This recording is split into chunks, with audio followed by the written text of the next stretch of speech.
بسم اللہ الرحمن الرحیم۔ السلام علیکم ورحمۃ اللہ وبرکاتہ۔ حضرت موسیٰ علیہ السلام کو اللہ تعالیٰ نے حکم دیا کہ سمندر کی طرف جاؤ، وہاں 3 کشتیاں ڈوبنے والی ہیں۔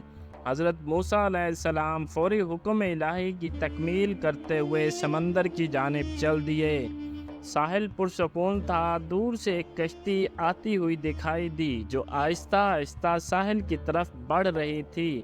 ابھی وہ کنارے سے کچھ ہی فاصلے پر تھی کہ حضرت موسیٰ علیہ السلام نے آواز دی کہ اے کشتی والو، اللہ کا حکم آنے والا ہے، ہوشیار رہنا۔ انہوں نے جواب دیا، آپ جانتے ہیں کہ اللہ کے حکم کو کوئی نہیں ٹال سکتا، ہم تو اس کے بندے ہیں جو حکم الہی کے پابند ہیں۔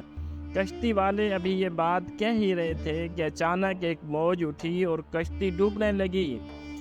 سوار اپنے آپ کو بچانے کی کوشش کرنے لگے، اتنے میں ایک اور زبردست موج آئی اور کشتی کو اپنے ساتھ بہا کر سمندر کی تہہ میں لے گئی۔ تھوڑی دیر میں ایک اور کشتی نظر آئی تو حضرت موسیٰ علیہ السلام نے انہیں بھی خبردار کیا اور کہا کہ ذرا محتاط ہو کر آنا۔ انہوں نے بھی پہلے والوں کی طرح جواب دیا کہ جو کچھ ہونا ہے ہو کر رہے گا، اور کشتی کو کنارے کی طرف لاتے رہے، یہاں تک کہ ساحل کے قریب آتے آتے یہ کشتی بھی ڈوب گئی۔ حضرت موسیٰ علیہ السلام اللہ کی حکمت کے بارے میں سوچوں میں محو تھے کہ انہیں ایک تیسری کشتی آتی دکھائی دی۔ آپ نے حسب سابق اس کشتی والوں کو بھی نصیحت کی کہ دیکھو، اللہ کا حکم آنے والا ہے، اپنے گناہوں کی معافی مانگتے ہوئے ذرا محتاط ہو کر آؤ۔ انہوں نے جواب میں کہا، اے اللہ کے نبی، جس طرح آپ سچے اس طرح اللہ کا حکم بھی اٹل ہے، اسے کوئی نہیں بدل سکتا، لیکن اللہ کی رحمت بھی تو ہے، ہم اس کی رحمت سے کیوں مایوس ہوں؟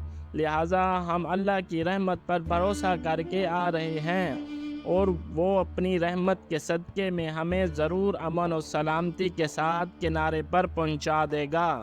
کشتی والوں کا یہ جواب سن کر حضرت موسیٰ علیہ السلام خاموش ہو گئے۔ جب کشتی بحفاظت کنارے آ لگی تو اللہ کے پیغمبر سوچنے لگے کہ اللہ نے 3 کشتیاں ڈبونے کا فرمایا تھا، 2 تو ڈوب گئیں، لیکن تیسری سلامتی کے ساتھ کنارے آ لگی، یہ کیسے بچ گئی؟ ارشاد باری تعالیٰ ہوا کہ اے موسیٰ، آپ نے سنا نہیں کہ تیسری کشتی والوں نے کیا کہا؟ انہوں نے میرے حکم کو تسلیم کیا تھا، میری رحمت کو آواز دی تھی، اس پر پورا توکل اور بھروسہ بھی کیا تھا، تو اس لیے یہ کشتی میری رحمت کے طفیل بچ گئی، کیونکہ جو بھی میری رحمت کے دروازے پہ آ کے صدا دیتا ہے، اسے نا امید نہیں کرتا میں۔ اس کہانی سے ہمیں سبق ملتا ہے کہ اللہ تعالیٰ پر پورا بھروسہ، توکل، ایمان رکھنا چاہیے، اور اللہ تعالیٰ کی رحمت سے مایوس نہیں ہونا چاہیے، اور اللہ کی رحمت پر پورا بھروسہ ہونا چاہیے۔ اللہ تعالیٰ سے دعا ہے مجھے اور آپ کو صحیح عمل کرنے کی توفیق عطا فرمائے۔ آمین ثم آمین۔